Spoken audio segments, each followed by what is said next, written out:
Sue Smith sitting in for Aaron Rand.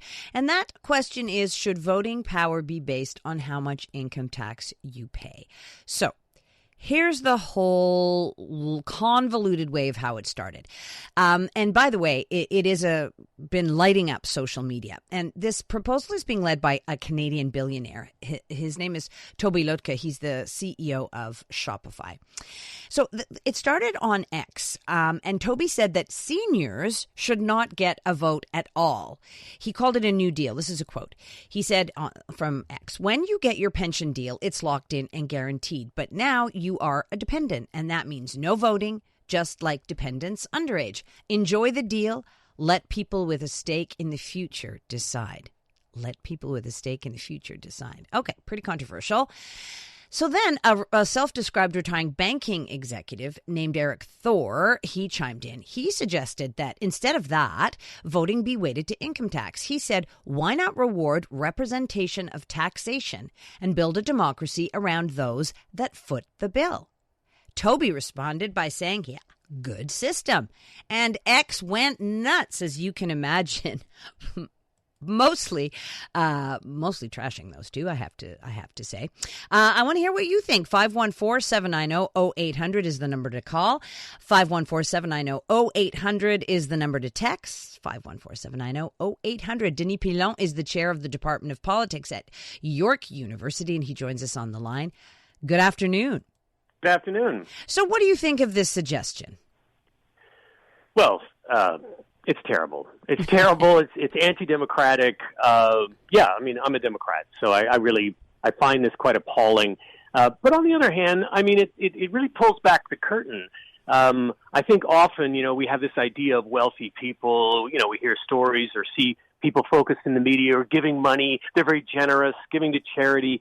But we know actually from studying giving patterns that the wealthy give less than other groups proportionately. Mm-hmm. The wealthy are very good at looking after themselves, but they often don't reveal the curtain. They don't pull it back. We don't see how they're acting to benefit themselves at the expense of others. But here was a moment where, just comes right out and says it. Hey, I've got all the money. I should have all the power. So I want to get into the pulling back the curtain, but could you maybe make a case what for it? Why? Are there any pros? I think the argument of the tech bros is, look at me, I'm a thrusting individual making my own way in the world, so I should have more influence. It responds to a kind of libertarian mode of thought. Mm-hmm. The problem with such modes of thought is that they ignore the social context that contributed to their success. Right. It's particularly ironic that company Shopify, which relies on enormous public investments in things like the internet, computer. All these things required enormous social contributions so that these entrepreneurs could come along later and make some money out of them. Yeah. Now, I don't want to take away his accomplishments. He's obviously a hardworking guy. But, you didn't get there all by yourself. Yeah. And you owe something to the society. The whole idea, for instance, of progressive taxation is that you are disproportionately benefiting from the economy, so you should disproportionately contribute. Mm-hmm. Yeah. But maybe if you are contributing disproportionately, then maybe you should have more say, which is their argument, right? That is their argument. But as I say, this is the ongoing debate, right? About, which comes first, is the society and the things that society provides you the basis upon which you have your success, or have you somehow created everything yourself? Yeah. Okay. But you said that these are not new ideas. And part of me, when I read this article was like, well, don't the wealthy control it anyway, voting anyway? It's just that it doesn't look like that from the outside. So there's two different ways, right? What these people are proposing is not a new idea. It's the oldest idea in the book. The origins of voting was in property. Uh-huh. So if we go back to the 18th and 19th century, who were the people who could vote? People with property. You had to have a certain amount of property to vote. Only those people were allowed to vote for the very reasons that these people say. The people with money obviously know what they're doing. They should have the lion's share of influence. People who don't have money obviously aren't worthy. They haven't shown themselves to be reliable human beings, so they shouldn't have any say. Mm-hmm. That's the kind of logic. Mm-hmm. And then basically that was challenged, and that's how we got to sort of our democratic era. But having said all that, in our wonderful democratic moment that we live in now, again, it's pretty rich to listen to the rich talking about how they need even more power when they already have disproportionate influence through things like lobbying, through their ability to contribute money to campaigns, mm-hmm. right? To give money to political parties, to go to $1,000 a plate dinners with politicians. Mm-hmm. I mean, they're getting what they want almost all of the time. Yeah, I mean, I can't help but think of Donald Trump, who basically has made having money and having influence in politics just super overt. And that, again, is interesting because Donald Trump has played both sides of the street. He plays himself up as a populist everyman, self-made, even though he inherited money. And, he's going to help the little guy get ahead. Yeah. But in fact, Donald Trump spends a great deal of time rubbing elbows with other millionaires and billionaires, and a great many of his policies are about helping those to get even more of their millions and billions of dollars. So, yeah, I mean, there's the talk, and then there's the reality. Uh-huh. Okay, so, but it's easy to look at the U.S. and, I know conspiracy theorists will say, oh, actually, it's all run by the Koch brothers, the entire system, who are these, you mentioned the shadowy corners, right? The actual people who are wielding power, and they are all billionaires. What about Canada, though? Are we any different? We are slightly different.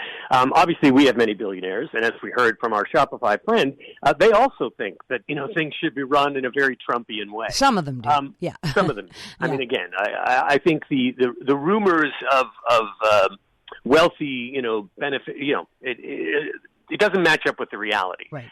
But having said that, part of what protects us in Canada is that we have a party system that is more robust, more competitive. We have a parliamentary system that doesn't allow a kind of great man like Donald Trump to dominate things in quite the same way. Mm-hmm. So we do have some protections. I think that a wealthy billionaire that wants to buy our system is going to have to spend a lot more money, ironically, than in the United States to try to really tie up all the loose ends. Yeah, but it'll be in Canadian, so that'll be okay. There is that. Okay, but let's get back to that point you were making at the beginning about the dark corners and the curtains that we usually don't see behind. And so I guess maybe this does make us think, well, maybe we have to be more careful. Like, are there any safeguards that we need to put in place to make sure that the wealthy don't totally take over? Well, I mean, we have some safeguards. We have a constitutional protection of our right to vote. It would be very hard to dislodge that. There could be many legal challenges to come up against that if that were tried.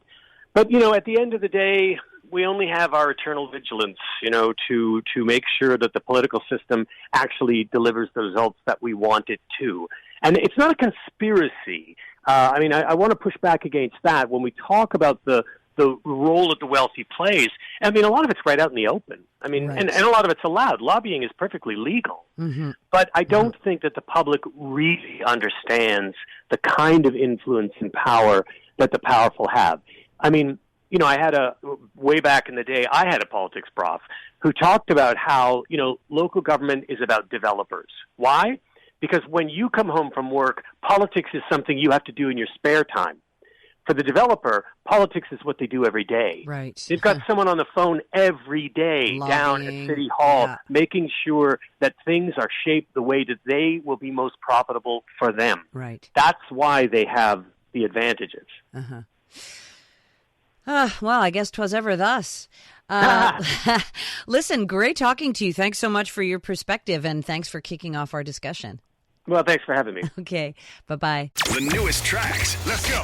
New music. And the next big thing. Always on the new music first. Your first place to hear it all. 'Cause you gon' like it, love it, wanna play it twice. Playing now.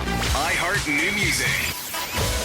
Your digital station for brand new drops, fresh finds, and tomorrow's bangers. I think we need something new. Discover iHeart New Music. Always fresh, always first. Stream now on the free iHeartRadio app.